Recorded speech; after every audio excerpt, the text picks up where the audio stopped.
Hello दोस्तों, competition मंत्र classes में आपका स्वागत है। आज का वीडियो बहुत ही इंपॉर्टेंट होने वाला है। यदि आप अभ्यर्थी हैं, चाहे आप स्टूडेंट्स हैं, तो आपको समझना बहुत ही ज़रूरी है कि छत्तीसगढ़ में जो है आरक्षण को लेकर अभी क्या चर्चा हो रही है और क्यों बवाल मचा हुआ है। साथ ही आपको ये भी जानना इम्पोर्टेंट है कि जो रोस्टर प्रणाली के तहत जितनी भी भर्तियाँ होती है उसमें सीट अलॉटमेंट जो है कैसे होती है, आरक्षण क्या होता है। तो यही चर्चा करेंगे कि आरक्षण क्या होता है, हाई कोर्ट ने क्या जो है नोटिस जारी किया है, छत्तीसगढ़ में आरक्षण में इतना बवाल क्यों है और राज्य सरकार ने क्या जवाब दिया है और इसका होने वाली जो भर्तियां हैं उस पर क्या प्रभाव पड़ेगा। ठीक है, तो ये जितने भी चीज़ें पढ़ेंगे ये जो है करंट अफेयर्स के दृष्टिकोण से भी बहुत ही इंपॉर्टेंट है दोस्तों, क्योंकि इससे क्वेश्चन पूछा भी जा सकता है कि हाल ही में जो है कौन सी रोस्टर प्रणाली को जो है हाई कोर्ट द्वारा रोक दिया गया है। तो ये वीडियो बहुत ही इंपॉर्टेंट होने वाला है, अंत तक जरूर देखिएगा। तो सबसे पहले जान लेते हैं दोस्तों आरक्षण क्या होता है। बहुत सारे लोगों को पता नहीं होता है आरक्षण के बारे में, उनको सिर्फ यही पता है कि हमको जो इतना % आरक्षण मिलता है। तो आरक्षण क्या होता है दोस्तों, इसको सिंपल वे में यदि मैं इसका डेफिनेशन बताऊं तो ये होता है सकारात्मक भेदभाव। अब यहाँ पे मैंने सकारात्मक भेदभाव क्यों कहा है दोस्तों, इसको ध्यान से समझिएगा। सपोज दो व्यक्ति है, एक बहुत मोटा है जिसके खाने की कैपेसिटी जो है बहुत ज़्यादा है, एक बहुत पतला है जिसकी खाने की कैपेसिटी कम है, और हमारे पास जो है 10 रोटी है। ठीक है, तो हम जो है भेदभाव ना करते हुए क्या करेंगे, एक समानता के दृष्टिकोण से इसको 5 रोटी देंगे, ठीक है, और पतले वाले को भी 5 रोटी देंगे। लेकिन क्या ये सही है? ये व्यक्ति जो है 5 रोटी खाने के बाद भी भूखा है और ये जो पतले वाले व्यक्ति है वो जो है इनके खाने के कैपेसिटी जो है 3 रोटी है, 2 रोटी इसको एक्स्ट्रा मिल रहा है। ठीक है, तो हम क्या करेंगे, यहाँ पे इसकी 2 रोटी जो है इसको दे देंगे। ठीक है, तो ये जो है 7 रोटी हो जाएगी, तो दोनों के लिए जो है ये कंफर्टेबल है। यही जो है सकारात्मक भेदभाव कहलाता है। ठीक है दोस्तों, यहाँ पे हमने भेदभाव किया लेकिन एक सकारात्मक दृष्टिकोण से किया, यही जो है आपका आरक्षण कहलाता है। ठीक है, अब हाई कोर्ट ने जो है क्या निर्देश दिया है, क्या नोटिस जारी किया है उसको समझते हैं। तो हाई कोर्ट द्वारा राज्य में 58% आरक्षण को सुप्रीम कोर्ट के 50% से अधिक आरक्षण पर रोक तथा राज्य सरकार द्वारा पिछड़ा वर्ग का कोई तथ्यात्मक और तर्क पर डेटा प्रस्तुत न कर पाने के कारण रद्द कर दिया गया है।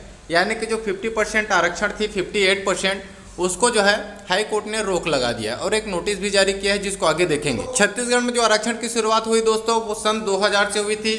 ठीक है, जब छत्तीसगढ़ जो है मध्य प्रदेश से अलग होकर एक स्वतंत्र राज्य बना था, तब जो रोस्टर प्रणाली जारी किया गया था सन 2000 में, तो वहाँ पे टोटल जो है 50%, इसमें 50 में से जो है एसटी कैटेगरी को 20% आरक्षण थी, एससी को 16% थी और ओबीसी को था 14%, जिसको जो है 2012 में रोस्टर प्रणाली में चेंज किया गया, बदलाव किया गया, जिसके तहत एसटी कैटेगरी को 32% आरक्षण दिया जाता है अभी जो है, और एससी को 12% और ओबीसी को जो है सेम था। ठीक है, एससी का जो है यहाँ पे 4% की कमी कर दी गई थी और एसटी का जो है 20 से 32% कर दिया गया था, यानी कि 12% जो है बढ़ाया गया था। अभी छत्तीसगढ़ में जो है नया रोस्टर प्रणाली जारी होने वाला था, जिसके तहत जो है आरक्षण 72% होने वाला था दोस्तों, क्योंकि जो है ओबीसी कैटेगरी को 27% आरक्षण और केंद्र सरकार की तरफ से जो है जनरल कैटेगरी वालों को भी 10% आरक्षण देने का प्रावधान रखा गया था नौकरी और शिक्षा में। चूँकि आरक्षण किस में दिया जाता है दोस्तों, शिक्षा और नौकरी, इन दोनों फील्ड में ही दिया जाता है। ये तो जो है लागू होने से पहले ही जो है जो 58% था 2012 में रोस्टर प्रणाली थी, उस पर जो है हाई कोर्ट ने असंवैधानिक बताते हुए जो है उसको रद्द कर दिया गया है। अब उन्होंने आदेश दिया है कि जितनी भी भर्ती होगी या अभी जितनी भी चल रही भर्ती है, रनिंग भर्ती है, उसमें जो है 50% आरक्षण के हिसाब से ही आपको भर्ती लेनी है।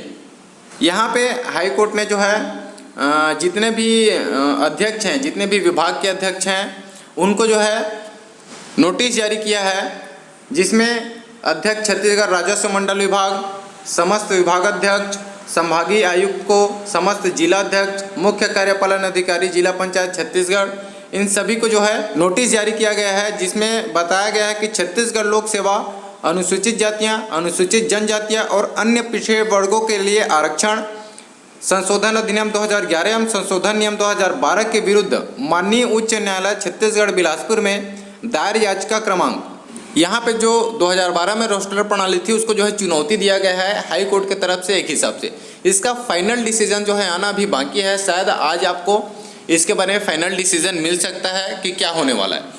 अब इस पर यदि जो 50% कर दिया जाता है 58% से 50% पुराने रोस्टर प्रणाली है जो 2000 में, उसको यदि लागू कर दिया जाता है तो आने वाली भर्ती में जो किस प्रकार से प्रभाव पड़ेगा उसको थोड़ा सा समझते हैं। हाई कोर्ट के इस फैसले के द्वारा अब यदि कोई भी वैकेंसी निकलेगी या जो भर्ती प्रक्रिया चल रही है वो 50% आरक्षण से निकलेगी। ठीक है, 50% आरक्षण से निकलेगी। इसका मतलब है कि जितने भी भर्तियां हैं रनिंग जो भी चल रही है, जैसे कि एसआई भर्ती हो गई, फॉरेस्ट गार्ड की है, इसके पहले जितने भी भर्तियां कंप्लीट हो चुकी है वो तो 58% के हिसाब से ही हुई है, उस पर कोई प्रभाव नहीं पड़ेगा।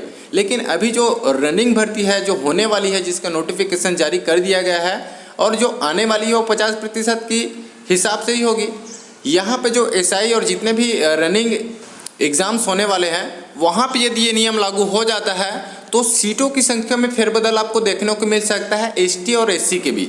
ठीक है, यहाँ पे जो है 50% कर दिया। अभी जो सीट अलॉटमेंट हुआ था वो एसटी कैटेगरी के 32%, एससी का 12%, ओबीसी का 14% था। बाकी जो है मुक्त सीटें थी। ठीक है, लेकिन वो यहाँ पे जो है सीटों की संख्या में हेरफेर हो जाएगी, फेरबदल हो जाएगी यदि ये लागू होती है तो। ठीक है, इस पर जो छत्तीसगढ़ सरकार का क्या कहना है उसको जान लेते हैं। तो छत्तीसगढ़ सरकार का कहना है कि अब वो जो सुप्रीम कोर्ट में अपील करेंगे। ठीक है, और यदि अपील की जाती है तो निश्चित तौर से जो है यहाँ पे नए भर्तियाँ हैं उन पर प्रभाव पड़ेगा, क्योंकि जातिवाद जो है संतोष फैलने का एक कारण उठ सकता है यहाँ पे। और छत्तीसगढ़ सरकार का कहना है कि हम ओबीसी को 27% आरक्षण देंगे, क्योंकि केंद्र में भी 27% आरक्षण जो ओबीसी को चल रही है। ये जो है छत्तीसगढ़ सरकार का कहना है। अब यदि ऐसा होता है सुप्रीम कोर्ट में जाता है तो क्या जो निर्णय आएगी वो जो है जानने लायक रहेगी, क्योंकि हाई कोर्ट तो यहाँ पे निश्चित रूप से जो है पिछले जो रोस्टर प्रणाली थी 50% वाली, वहाँ पे जो है उनको लागू करने के लिए बोल दिया गया है। और इसी के चलते दोस्तों अभी हाल ही में जो मेडिकल में सीट अलॉटमेंट हुई थी वहाँ पे जो है रोक दिया गया था, उसको सीट अलॉटमेंट को रोक दिया गया था सिर्फ ये आरक्षण के हंगामे के कारण। जो मेडिकल फील्ड में समय समय पर जो है इसके खिलाफ जो विरोध होता जाता है दोस्तों। सबसे बड़ा सवाल यहाँ पे यही उठता है कि इसको जातिवाद न होकर जो है आर्थिक स्थिति के हिसाब से आरक्षण देना चाहिए, वो किसी भी कैटेगरी का हो, क्योंकि यहाँ पे जो है किसी एक को जो है योग्य बनाने के चक्कर में जो है अगला को जो है योग्यता जो है ख़त्म हो जाती है। और जितने भी हमारे यहाँ वैकेंसीज निकलती है या तो फिर जो कॉलेज में एडमिशन का सीट अलॉटमेंट होता है वहाँ पे भी जो ये आरक्षण है वो काम करते हैं दोस्तों। कभी कभी आपने देखा होगा कि कॉलेज में जब एडमिशन लेते हैं तो वहाँ पे कोई यदि जनरल कैटेगरी से है तो उसका 80% है, फिर भी से जो है उसका एडमिशन नहीं हो पाता है।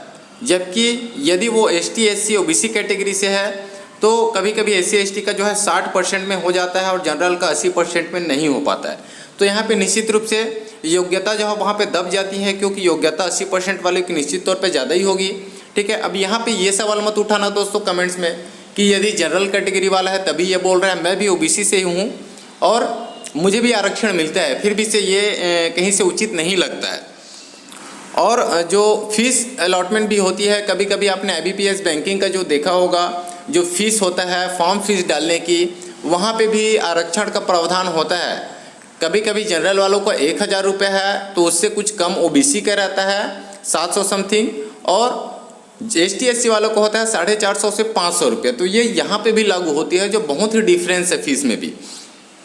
अब सीट अलॉटमेंट को भी समझ लेते हैं दोस्तों। यहाँ पे इस परसेंटेज के हिसाब से जो है जो नौकरियाँ निकलती है उसका सीट अलॉटमेंट कैसे होता है। तो सपोज़ हमारे पास जो है 100 सीटें हैं, ठीक है, तो 100 सीटें हैं, आरक्षण कितना है ST को मान लीजिए 20% है, तो 20% यानी कि 20 सीटें जो है सिर्फ ST कैटेगरी वाले के लिए जो है रिजर्व हो जाती है। वहीं SC के लिए 16% और OBC के लिए 14%, यानी कि यहाँ पे जो 50% आरक्षण है तो 50 सीटें जो है आरक्षित हो जाती है। ठीक है, उसके बाद यहाँ पे यदि विकलांग कोटा में जो सीट होती है उनको जो है सीटों को माइनस करके बाकी जो सीट है उसको मुक्त किया जाता है, जिसमें जो है जनरल सीट बोल दिया जाता है। जनरल सीट एक्चुअल में वो होता नहीं है, वो जो है अनरिजर्व रहता है, वहाँ पे कोई भी जा सकता है। ठीक है, जैसे जितने भी कट ऑफ जाती है वहाँ पे भी आपको यहाँ पे डिफरेंस देखने को मिलता है। वो आरक्षण के कारण ही होता है। और यदि ये जो मुक्त सीटें हैं इसको छोड़कर जो भी आरक्षित सीटें हैं उसको मुक्त सीटें, वहाँ पे भी यदि ST SC और OBC कैटेगरी के जो स्टूडेंट्स हैं उसका मार्क्स ज़्यादा होता है तो वो जो है मुक्त सीटों में तीनों अप्लाई कर सकते हैं। ठीक है, यानी कि जो मुक्त सीट में है वहाँ पे भी SC ST और OBC आ जाते हैं, जिसके कारण से जनरल वालों को सीट नहीं मिल पाती है। तो ये आरक्षण का खेल होता है दोस्तों। उम्मीद करता हूँ कि आपको जो सारी बातें समझ में हो गई होगी कि आरक्षण क्या होता है, कौन कौन से फील्ड में दिया जाता है, छत्तीसगढ़ में अभी क्या चल रहा है। ठीक है, तो रोस्टर प्रणाली को भी याद रखिएगा कि जो 58% है उस पर ही रोक लगा है। हाई कोर्ट का कहना है कि अब जो है ये 50% पे ही सारी भर्तियां होंगी। तो मेरे द्वारा दी गई जानकारी आपको अच्छी लगी हो दोस्तों तो चैनल को जरूर सब्सक्राइब कर लीजिएगा, साथ ही टेलीग्राम चैनल पे भी जुड़ जाइएगा जिसका लिंक डिस्क्रिप्शन में मिल जाएगा। मिलते हैं अगले वीडियो में नए टॉपिक के साथ, तब तक के लिए धन्यवाद।